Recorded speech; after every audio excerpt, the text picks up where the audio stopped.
Welcome to the Rocking Your Role show with me, Jenny Garrett, executive coach and author. I'm delighted to be joined by Jess Jeetly.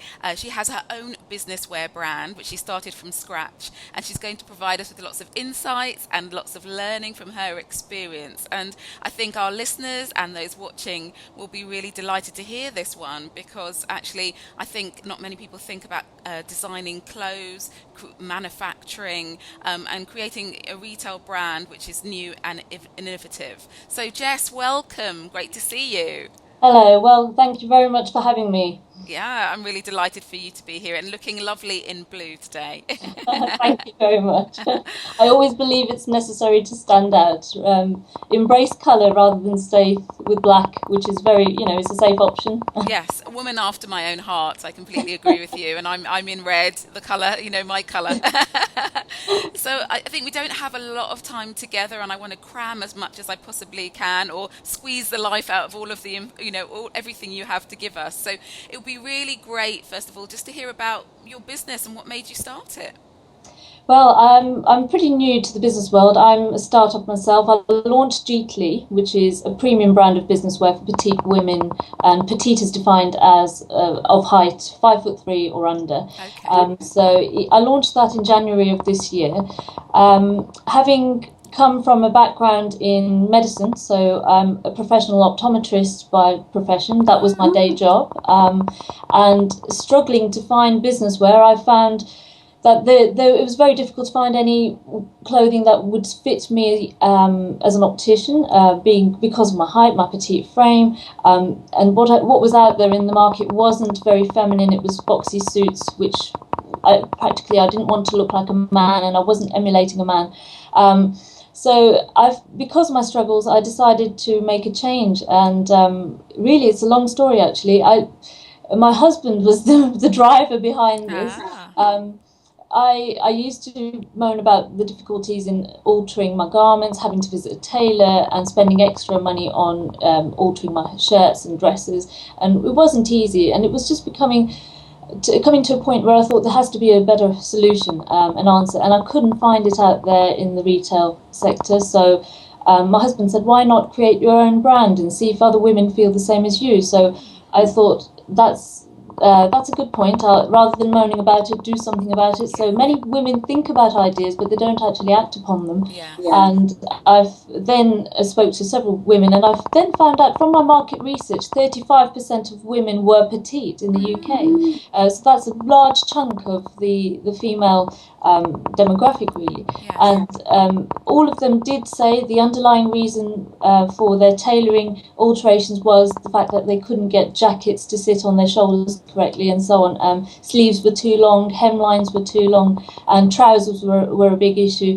So I decided to create a brand that would provide a solution for these petite women, and why not give them a voice in the clothing industry? So rather than have buyers determine what we wear and what garments are out there, because it's very restricted as a petite woman. When you go out into shops, you'll only find probably 4 or 5 ranges, whereas you've got 50 or 60 for women who are taller. Yes. And so then, yes, I decided to give the women the voice. So I would design samples, allow petite women to make changes to the designs and vote them in or out of production, and then I would then manufacture them accordingly. So it's creating a sustainable fashion business as well, because fashion is notoriously very difficult to crack. Buyers can get buying decisions wrong.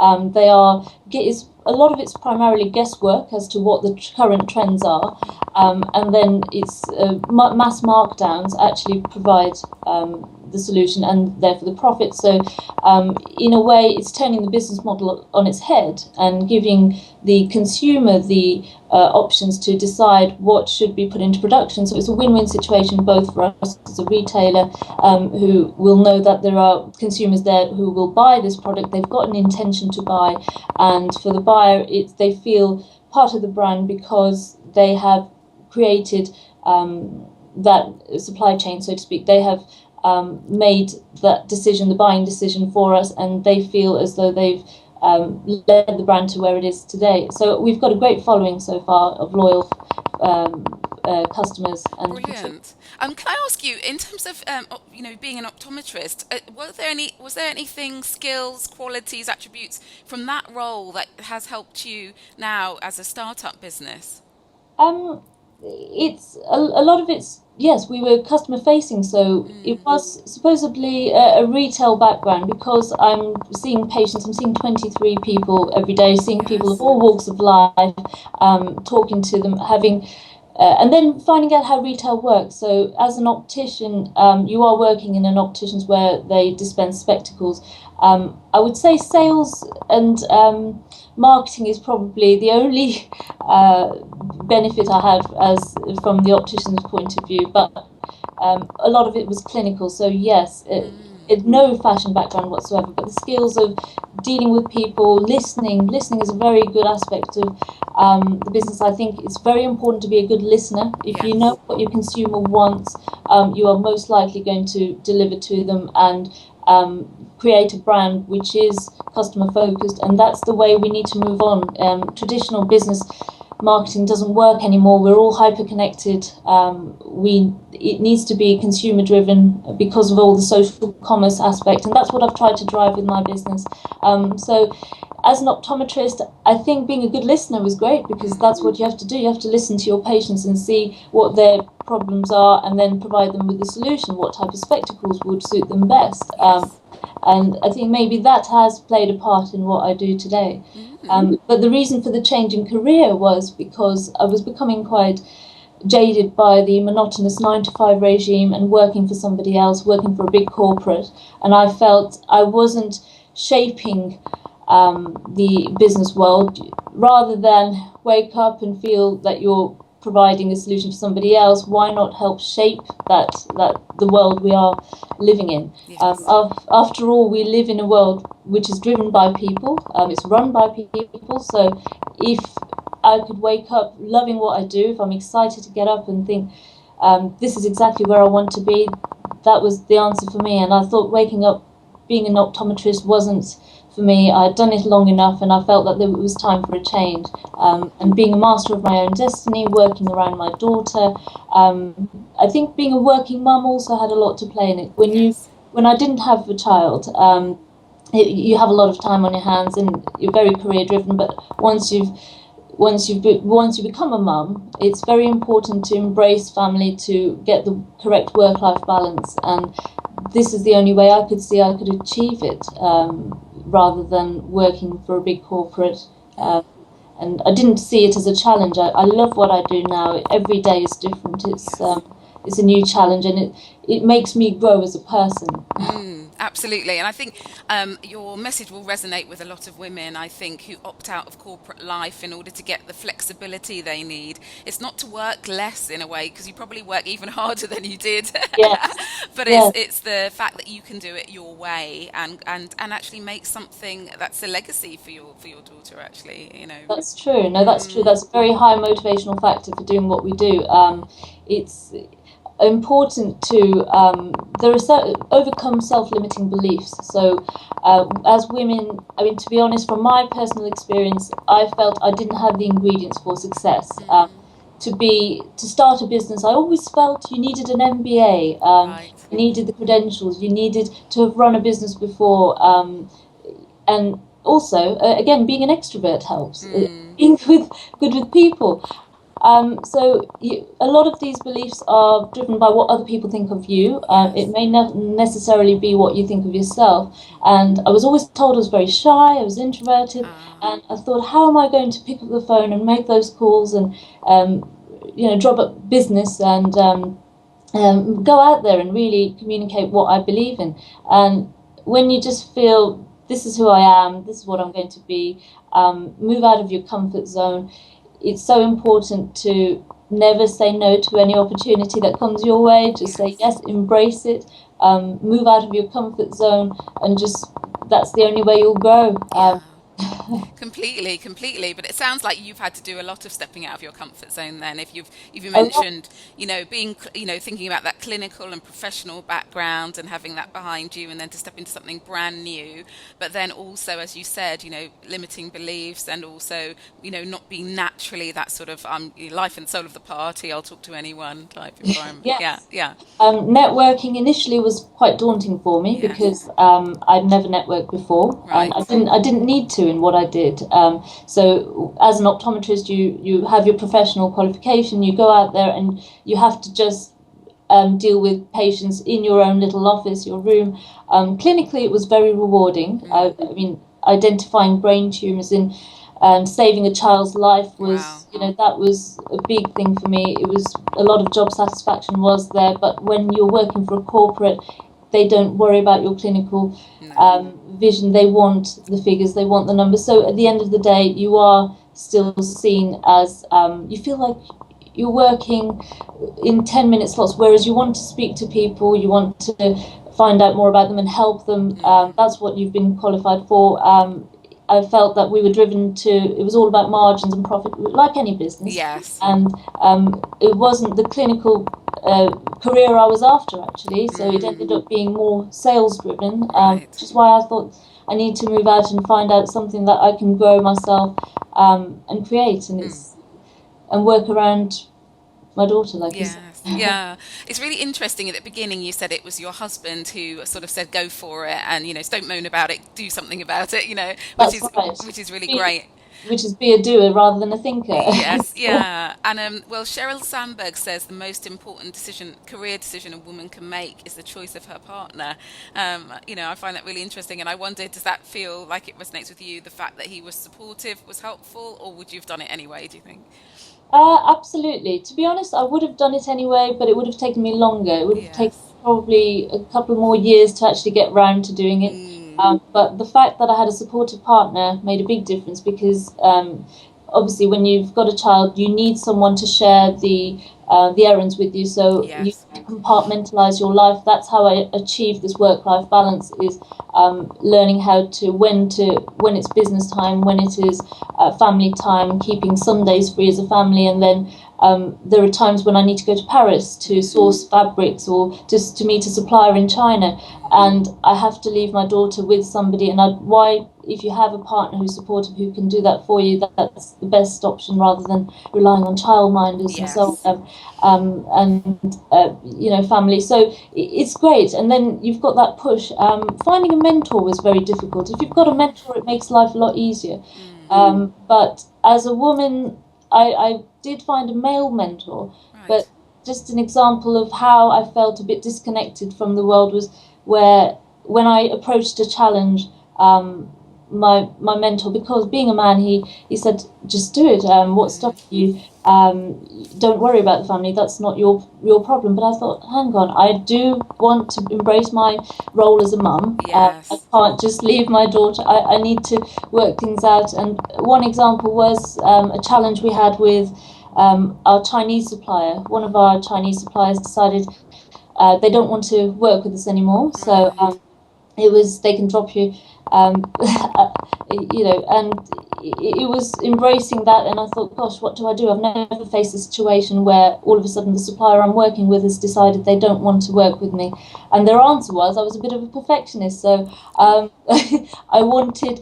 I wasn't happy with the quality of the garments that were coming through, Ah, and sleeves were a centimetre too long, and it was then I learned from the quality control there was one step we bypassed, we overlooked, and that one step made a big difference to our quality. yes. And we had to then reject all the clothing, and the supplier decided that they did not no longer want to work. And my mentor's view was move on to a different supplier, and I felt no, I can't easily just do that. Mm, As a woman, I think it helps being a woman. You just feel as though you can deal with these situations. You've dealt with them before. It's about people to it's a people yes. relationship.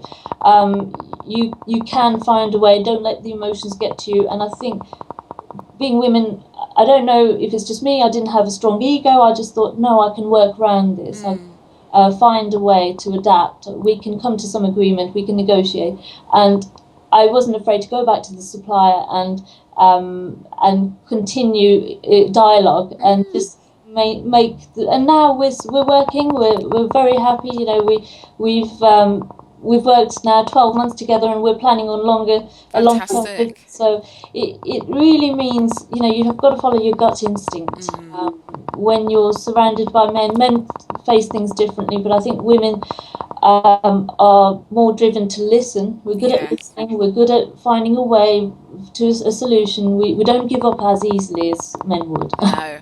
Yeah, I also think it's about that footprint that you leave, isn't it? So right now you've got a good relationship, and even if you did decide to part company with your supplier, you leave on good terms. But if you had left at that, if you had just cut ties at that point, it wouldn't have been a nice feeling for either of you. And I think we like to leave that, you know, that nice footprint behind us, that we haven't stepped on anyone, you know, or just left them, you know, in a state. We've left them in a good way for both of us. That's right. Yeah.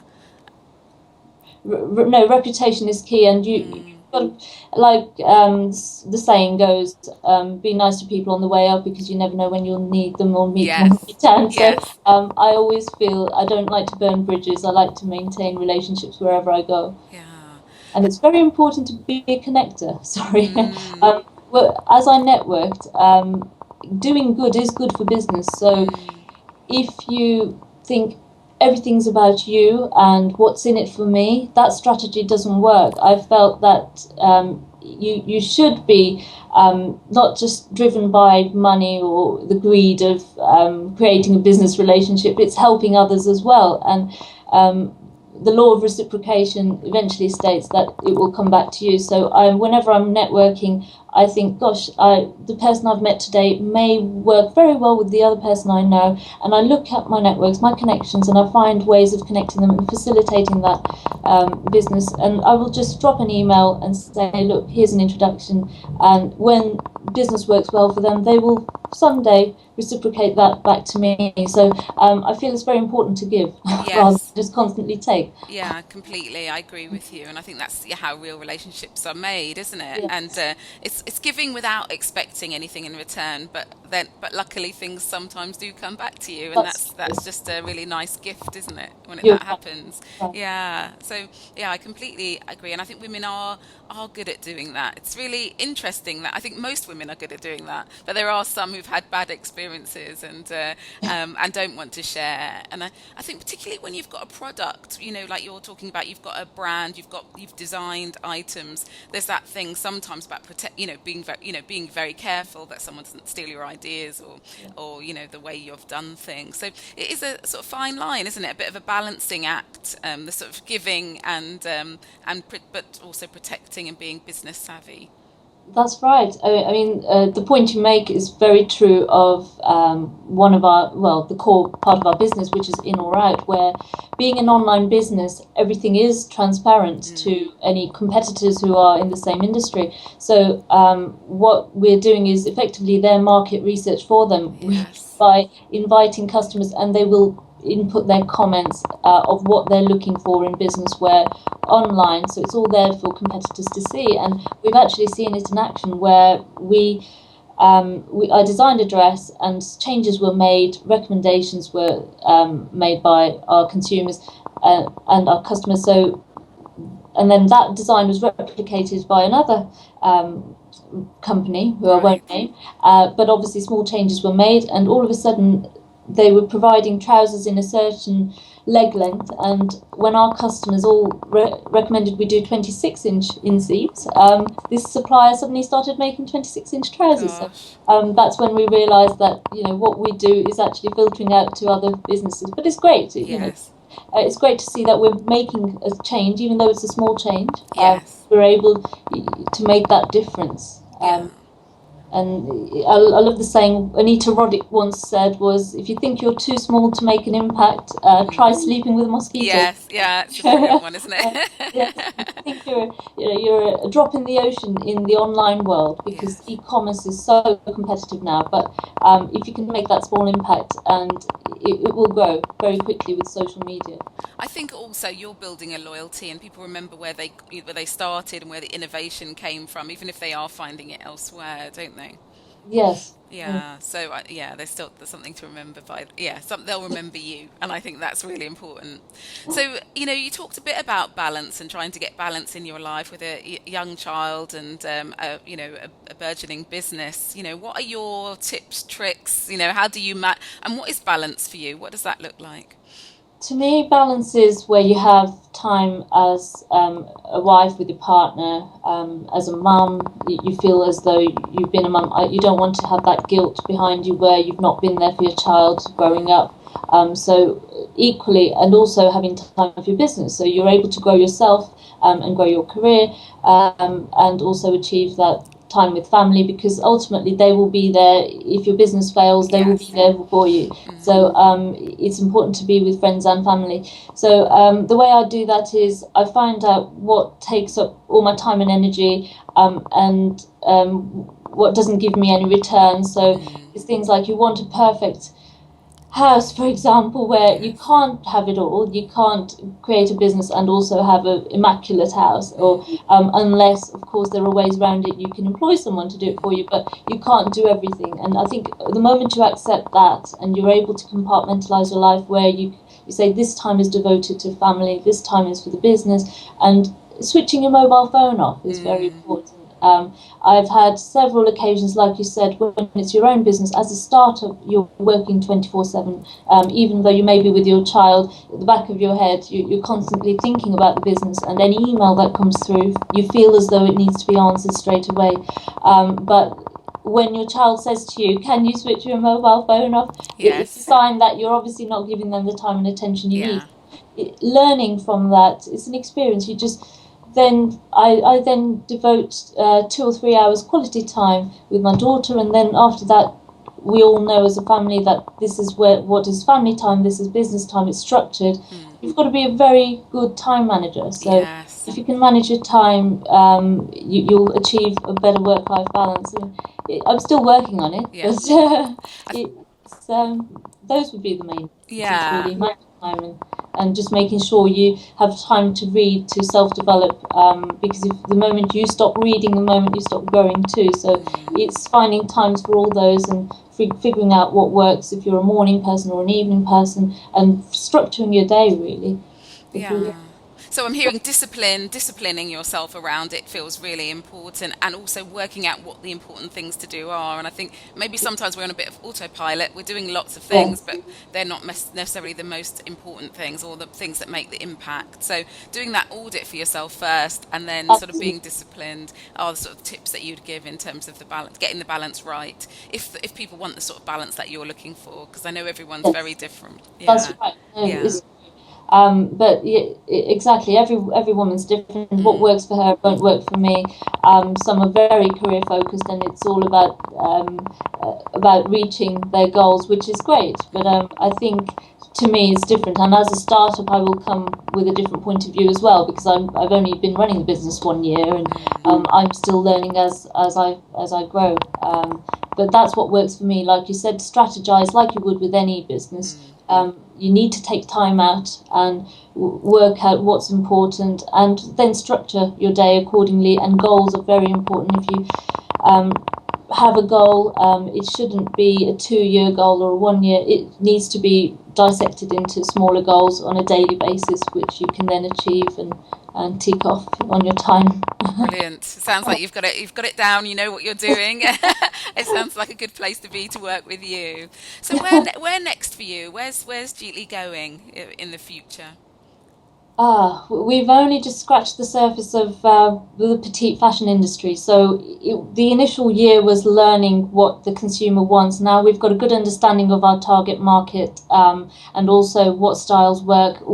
It's a very scalable model. So to be honest, we were global from the first 3 months. I mean, we've had customers in Australia, from the San Francisco to China to India. So it's been great, but growing to, in 5 years, to become a global brand of Petite, not just business wear, a Petite clothing brand. So it's empowering the petite woman in business or work, but then branching out to possibly providing accessories.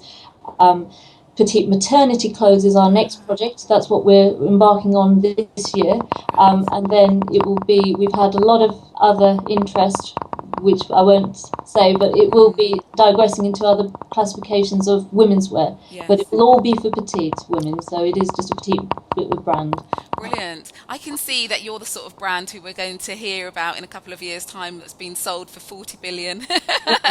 Yeah, you'll be on a beach somewhere. Yeah, because it's just, it sounds really good, and it does sound like something that's really needed, something that's going to grow really, really quickly.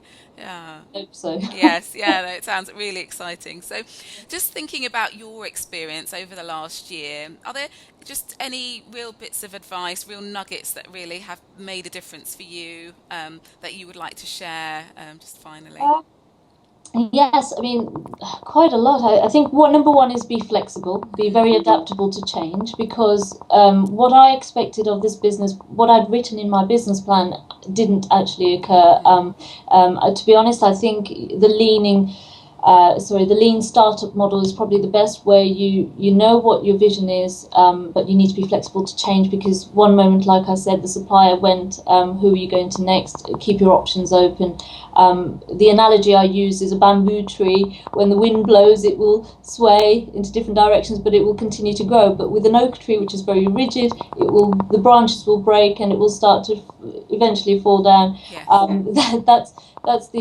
So flexible to change is very important. Secondly, it's know your why. Why are you doing what you do?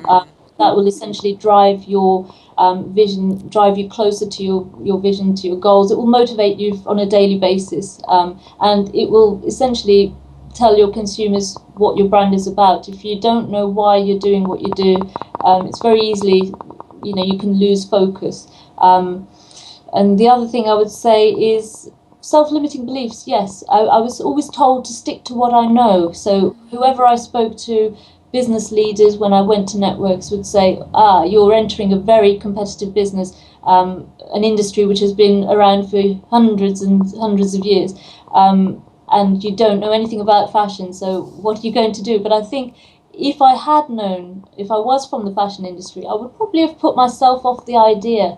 So if you go with your gut instinct, which may not always be right, so be prepared to listen to other people, but your gut instinct is always what drives your passion, and if people tell you just stick to what you know, don't be afraid to challenge the status quo and make a change and break the boundaries, and that's what I've done essentially. Brilliant. And it can be done. It just makes it a bit more difficult to achieve what you do, but you will get there.